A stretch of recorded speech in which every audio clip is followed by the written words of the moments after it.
Está no ar o programa Band Eleições 2018, aqui pela Band Amazonas, para 22 municípios do estado, incluindo a capital Manaus. Eu sou Neto Cavalcante e hoje converso com o sociólogo, analista político e advogado Carlos Santiago para avaliar esse cenário das eleições 2018, já desde esse período de pré-campanha eleitoral. Boa noite, doutor Carlos. Obrigado por ter aceito o nosso convite, pela presença aqui no Band Eleições. Boa noite, Neto, e boa noite a você que acompanha esse excelente programa da Band Amazonas. Primeiro, doutor Carlos, eu gostaria que o senhor falasse um pouco da sua formação e de como foi construído esse seu processo, esse seu interesse pela política. Não como político, mas como analista do cenário político.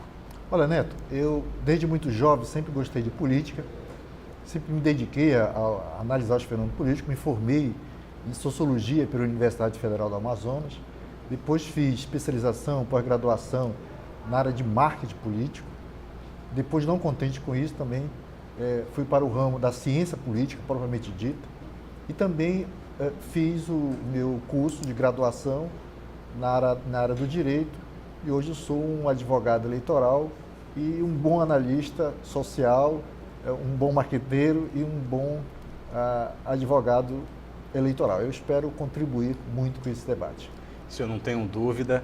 Olha, as eleições 2018, o ano eleitoral é sempre muito complicado. No dia 7 de outubro, o brasileiro volta às urnas para escolher o seu representante na Assembleia Legislativa Estadual, Federal, no Senado e também nos cargos majoritários de governador e presidente da República. Um pleito com 5 cargos em disputa e ainda a possibilidade de um segundo turno. Como é que está caminhando essas eleições agora de 2018, que nem começou de fato, mas o burburinho já é grande, né? Pois é, Neto. Nós temos um cenário novo neste ano de eleição, né?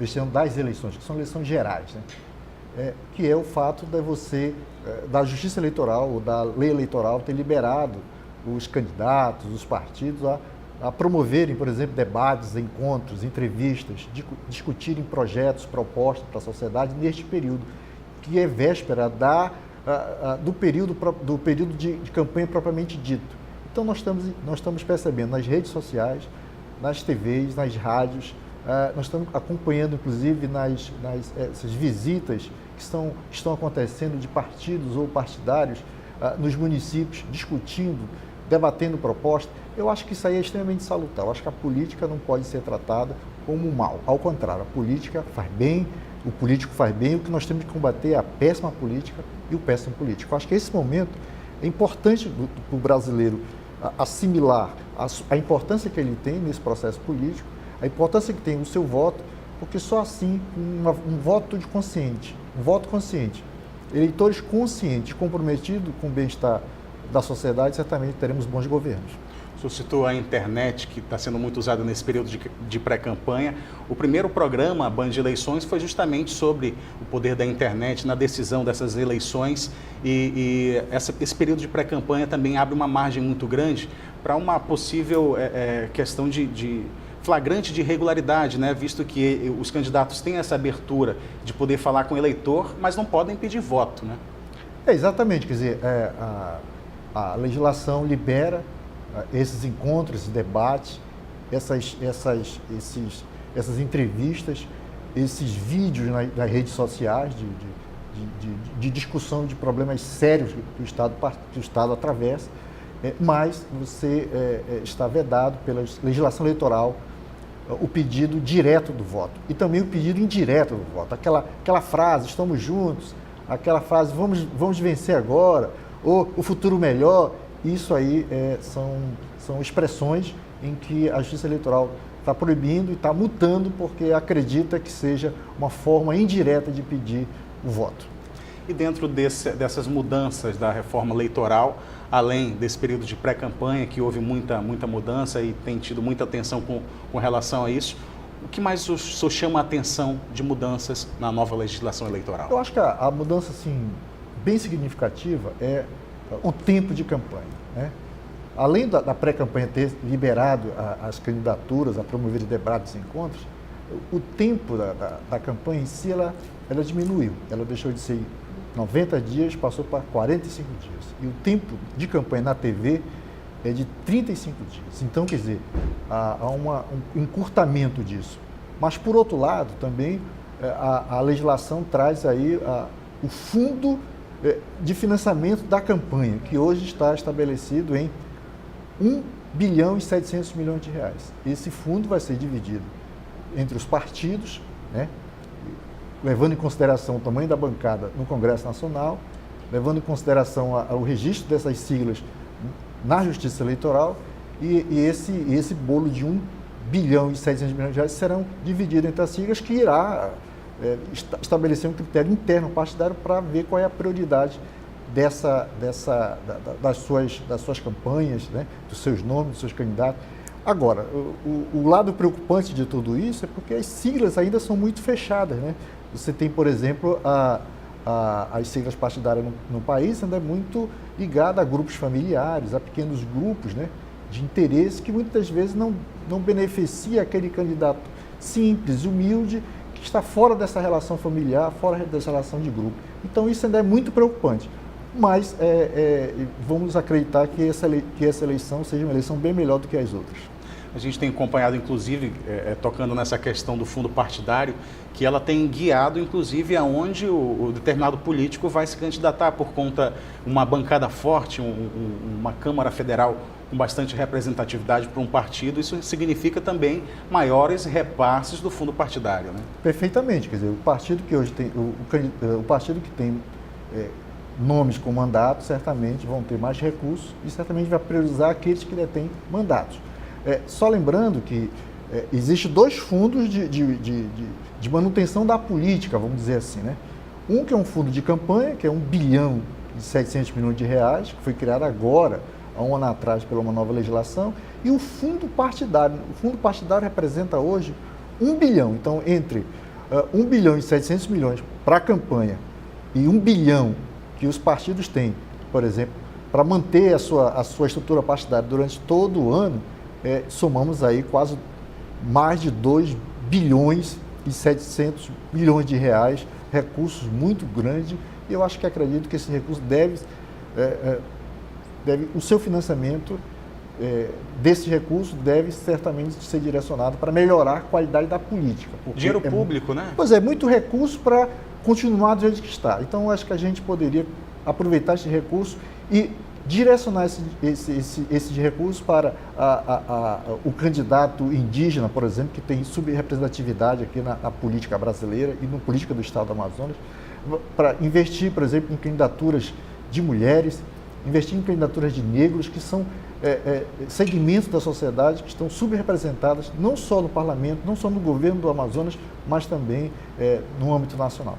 Quando a gente fala em bilhão de reais, bilhões de reais, né? A política no Brasil é muito cara, né? E essa divisão ainda até o limite do que cada candidato pode gastar ainda é muito alto. E isso acaba deixando desigual nessa disputa.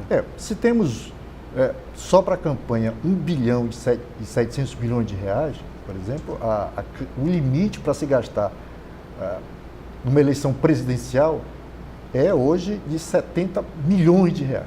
É muito caro. Isso só num turno.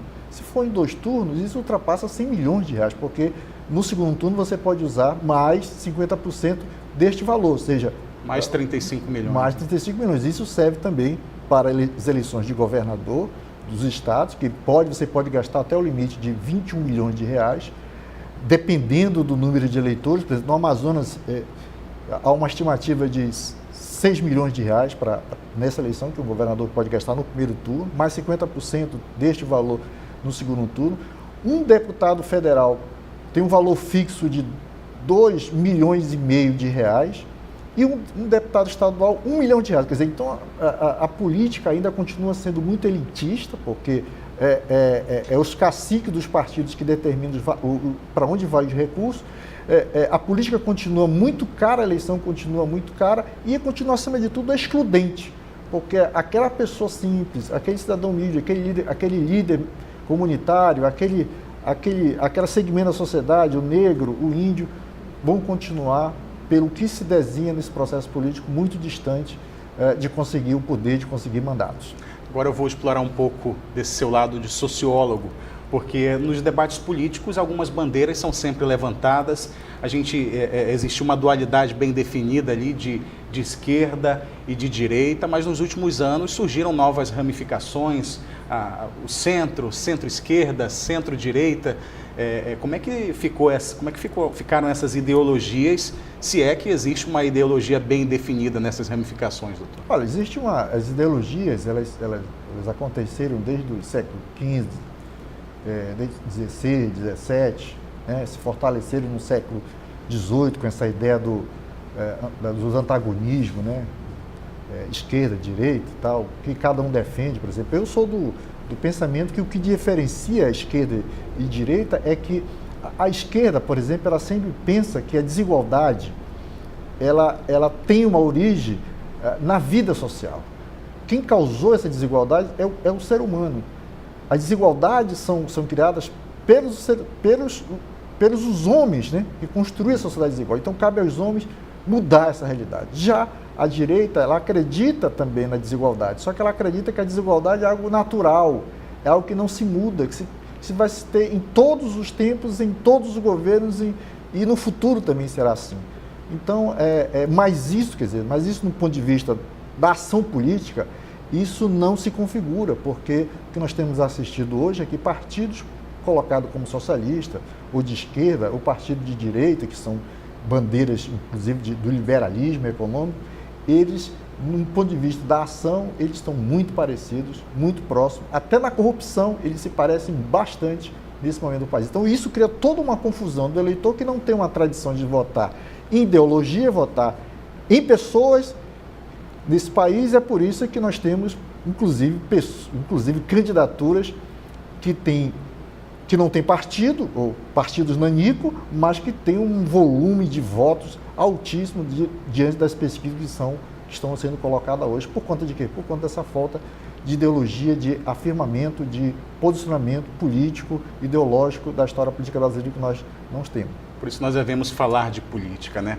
E olha, no próximo bloco do Band Eleições, edição regional, a gente entra mais no cenário político local com a análise de Carlos Santiago sobre o pleito dos cargos em disputa aqui no Amazonas. Em instantes, mais o próximo bloco do Band Eleições.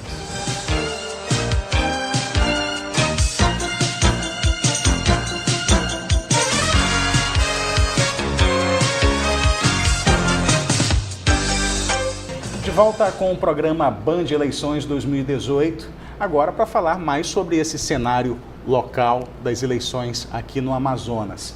Aqui no estado são 24 cadeiras na Assembleia Legislativa em jogo e nesse processo de luta por mudança, de grito contra o fim da corrupção, a gente pode pensar e ter esperança em uma renovação nesse quadro, nessas 24 cadeiras de deputados estaduais, doutor Carlos?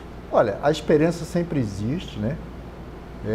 Mas a realidade nem sempre é essa, né? Você tem, por exemplo, um eleitorado extremamente frustrado com relação à política brasileira, né? A representatividade, porque você tem dificuldade de entender o porquê que o Brasil sempre está ali no meio de tanta corrupção, né? E o político tem sempre dificuldade de entender o que a sociedade quer. Então, quer dizer, você acha que sempre vai ter um problema sério, que é um problema da renovação. Então, quer dizer, quando você percebe que os partidos políticos têm donos, né? Alguns deles são pessoas que dirigem há muitos anos, inclusive uma relação familiar em torno disso, né? E você percebe que as candidaturas são praticamente as mesmas. E você percebe que as coligações são feitas ali para eleger os mesmos. Então, eu acredito que o tamanho da renovação, mesmo com essa inquietação da sociedade, vai ser muito pequeno, porque tem dinheiro público, mas você precisa estar afiliado num partido. Então, esse dinheiro público que irá para o partido, irá ser direcionado para um postulante ligado às pessoas que comandam esse partido. Então, fica muito difícil ter uma renovação, mas sempre há uma possibilidade, porque o voto, ele é do cidadão, ele é do eleitor, ele é das pessoas, daquele que decide, na verdade, é o cidadão. Então, cabe a ele promover essa renovação. Mesmo com toda essa dificuldade, ele pode mudar sim, mesmo com toda essa dificuldade que nós temos aí dos partidos renovar seus quadros. Um número que chama a atenção aqui no Amazonas, na Assembleia Legislativa Estadual, é o número de mulheres. Entre 24 deputados, apenas uma mulher. Isso é grave, assim como, por exemplo, o estado do Amazonas tem uma população altíssima de índios, por exemplo, né?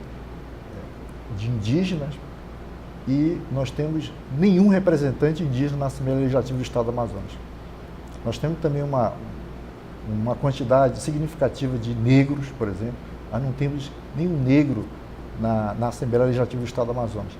Então, é extremamente importante que nessa eleição esses segmentos da sociedade tenham sua representação, façam parte do processo de decisão e, acima de tudo, participe do processo eleitoral e uma vez participando do processo eleitoral, consiga as cadeiras, consiga os seus assentos, o que é difícil, mas eu acho que o Brasil pode caminhar no sentido de dar mais espaço para esses segmentos tão subrepresentados que nós temos. Na Câmara Federal em Brasília, são 8 vagas, né, para deputado federal. Como é que nós estamos servidos de candidatos ou pré-candidatos a esse cargo importantíssimo? Olha, nós também teremos eleições aí para a escolha dos outros candidatos, irão representar o Brasil a partir do Amazonas, né, na Câmara dos Deputados, e eu também apenas uma mulher está lá. Você percebe que o tamanho da renovação, no caso da Câmara dos Deputados, terá uma renovação significativa, há um desgaste muito grande da atual bancada e também há toda uma movimentação nos partidos políticos, inclusive partidos tanto do governo como de oposição, no sentido de botar novos nomes lá, não estou dizendo novas formas de operação da política, mas novos nomes estão indo hoje estão postulando o cargo de deputado federal e certamente nós vamos ter uma renovação significativa na Câmara dos Deputados. Nessa última legislatura, inclusive, eles passaram por decisões importantes, né, com relação a impeachment de presidente, com relação à cassação de mandato de presidente da casa, também um mandato movimentado para esses deputados. Um mandato bem movimentado, não só a autorização para impedimento de uma presidente da República, mas também a não autorização, por exemplo, para afastar o presidente Michel Temer, por exemplo. E também houve uma reforma chamada reforma trabalhista que eles aprovaram lá e foi uma pauta negativa isso, que isso aí está sendo, inclusive, atingindo algumas candidaturas que terão muita dificuldade em retornar para o cargo de deputado federal. No Senado são 2 vagas. O Amazonas tem 3 cadeiras no Senado Federal, mas em uma dessas cadeiras, em um dos mandatos, ele continua, tem mais 4 anos a serem cumpridos ainda. 2 vagas em disputa e alguns nomes ali postulando essa vaga, né? São 2 vagas, mas 2 vagas que vão ter uma competitividade grande, né? Porque são muitos candidatos.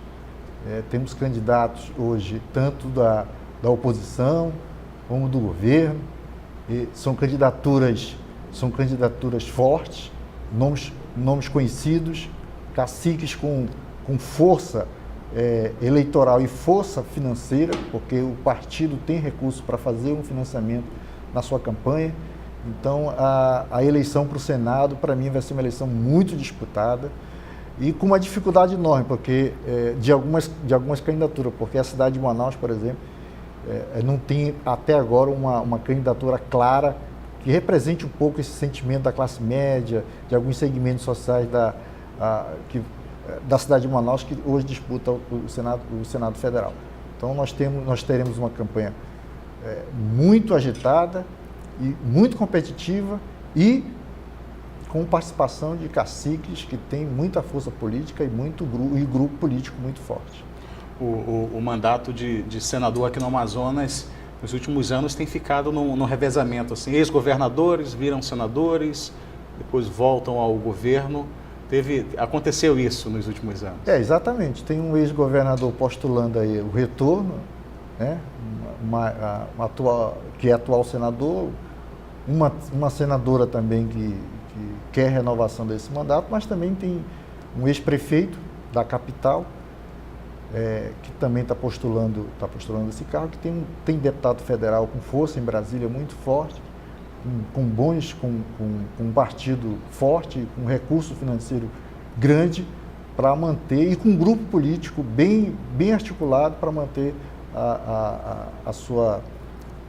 para manter a sua candidatura e ganhar as eleições para o Senado Federal. Agora, o governo do Estado, aí só é uma vaga só e uma imensa incógnita com relação às alianças políticas que podem ser formadas até a definição desses candidatos, né, doutor? Pois é, tanto para o Senado Federal quanto para o governo do Estado, ainda está se formando as alianças, né? Há muito postulante para o Senado Federal, ao cargo de senador, porque são 2 vagas, mas todos eles estão dependendo um pouco da arrumação política que está acontecendo. Hoje nós identificamos, por exemplo, hoje que eu estou colocando, nós identificamos, por exemplo, três grupos definidos, né? Um ligado, por exemplo, ao atual senador da República, né, que foi ex-governador, tem um governador do estado atual, tem um ex-governador interino, articulando aí, todos se articulando para promover uma boa coligação, e nessa promoção de uma coligação eleitoral viável, eles estão também trabalhando nomes para o Senado Federal. E para o governo, quer dizer, para o governo não tem nada definido, porque ainda pode acontecer arrumações políticas, como sempre acontece de última hora, e só teremos uma clareza com relação a isso no dia 5 de agosto, quando estarão encerradas as convenções partidárias, e aí eles terão que fazer obrigatoriamente o registro das suas candidaturas junto à Justiça Eleitoral. Aí teremos clareza de quem será candidato ou não ao governo do Estado. Mas todos que estão colocados aí, os 3 que eu acabei de citar, os grupos, né, que eu acabei de citar, todos com muita força para alcançar o governo. O senhor colocou 3 situações que podem, com chances, né, e a gente vem também de alguns anos com dualidades, apenas 2, o lado situação e o lado oposição, geralmente a situação conseguindo maior êxito. Com esses rompimentos de mandados, tanto na presidência da República quanto aqui no governo estadual, acabou pulverizando algumas outras candidaturas. A gente vê isso nas candidaturas à presidência da República, uma pulverização de nomes, de postulantes ao cargo. Assim também acontece, a exemplo disso, aqui no governo do Estado, né? Certamente. Agora, sempre que acontece isso, é um reflexo da fraqueza do governante. O governo Michel Temer, por exemplo, como ele tem uma baixa popularidade, tem inúmeros candidatos. Porque o governo que deveria comandar o processo não tem condição hoje de uma reeleição. Então, isso abre possibilidades inúmeras para outros postulantes, né? Por exemplo, só um exemplo clássico, o PMDB, que é o maior partido do Brasil, ou o MDB, que é o partido do Michel, que é onde o presidente Michel Temer é filiado, ele tem o maior fundo partidário, o maior tempo de televisão, e não tem partido. Não tem candidato, me perdoe. O candidato dele já foi Michel Temer, hoje é o ex-ministro Henrique Meirelles, mas com possibilidade de não continuar. Quer dizer, ele é grande, ele tem recurso, mas ele não tem viabilidade eleitoral neste momento. Então, o que acontece? Tem inúmeras candidaturas. No Amazonas, por exemplo, nós temos um governo que é regular para bom. Então, tendo um governo regular para bom, também há a possibilidade de surgir novos nomes dentro do processo político. Se fosse um governo ótimo, quase que unanimidade, teria muito poucas candidaturas, mas como o governador ainda tem algo para superar, está acontecendo ali um ex-aliado se colocando, um adversário se colocando também, então isso demonstra que há a possibilidade de surgir aí outras candidaturas em função até da necessidade, das dificuldades que o governo tem. Nós vamos acompanhar esse processo. O Band Eleições fica por aqui. Nós agradecemos a presença do sociólogo, analista político e advogado Carlos Santiago. Obrigado pela presença. Obrigado, Neto. Estamos à disposição. A gente lembra que este programa fica disponível no portal da Band Amazonas e canal da Band Amazonas no site youtube.com. Uma boa noite para você e até o próximo programa Band Eleições 2018.